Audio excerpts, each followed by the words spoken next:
राजनीति में कुछ तस्वीरें बहुत अलग तब हो जाती हैं जब उनके बारे में सोचा नहीं जा सकता हो। कुछ ऐसी ही तस्वीर देखने को मिली सपा संरक्षक मुलायम सिंह यादव के अंतिम संस्कार से पहले। देखिए ज़रा इस तस्वीर को, जहां लोगों के बीच में अखिलेश यादव बैठे हैं और उनका हाथ किसने थाम रखा है, यूपी के डिप्टी सीएम केशव मौर्य।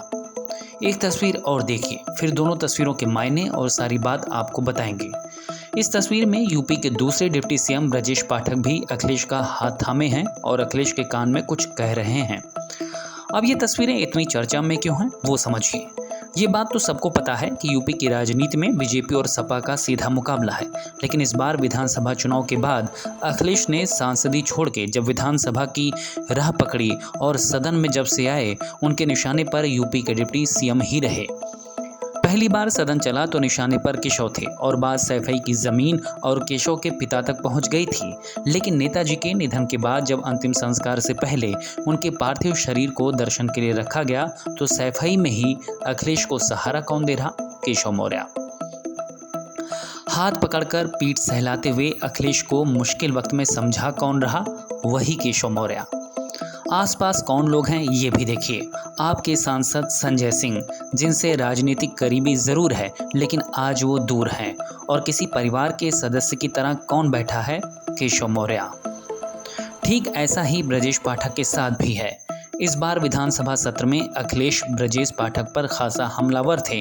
उनके अस्पताल में छापों पर तंज कस रहे थे।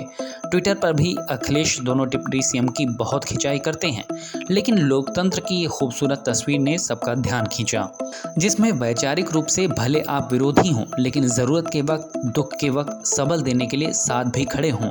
अच्छी सरकार चलाने के लिए विपक्ष से संवाद भी ज़रूरी है। ये बात मुलायम ने भी साबित की थी और इसी परंपरा को बीजेपी की तरफ से अब ये दो नेता आगे बढ़ाते हुए नजर आए।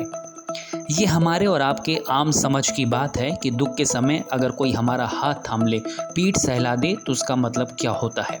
कान में कुछ कहना भी ये बताता है कि कोई बात तो ऐसी ज़रूर होगी जो ब्रजेश पाठक ने अखिलेश के चेहरे पर पढ़ ली होगी और लगा होगा कि अखिलेश ये बात किसी से कह नहीं पा रहे हैं और इसीलिए चिंतित हैं। तभी कान में उनसे ब्रजेश पाठक ने कुछ पूछा होगा या फिर कुछ कहा होगा। खैर, असल बात तो ये तीनों नेता ही जानते होंगे, लेकिन इन तस्वीरों ने हर किसी को प्रभावित किया। इसी दौरान की एक तस्वीर और भी चर्चा में रही, वो थी बेटे अब्दुल्ला आजम के साथ आजम खान की।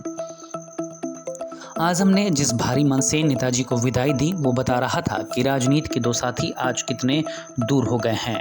पिछले कुछ दिनों में अखिलेश और आजम को लेकर बहुत चर्चाएं हुई।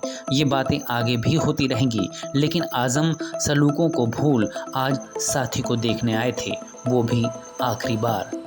खबरों की ज्यादा जानकारी के लिए अपने पसंदीदा चैनल खबर प्यारी को लाइक करें, शेयर करें और सब्सक्राइब करें।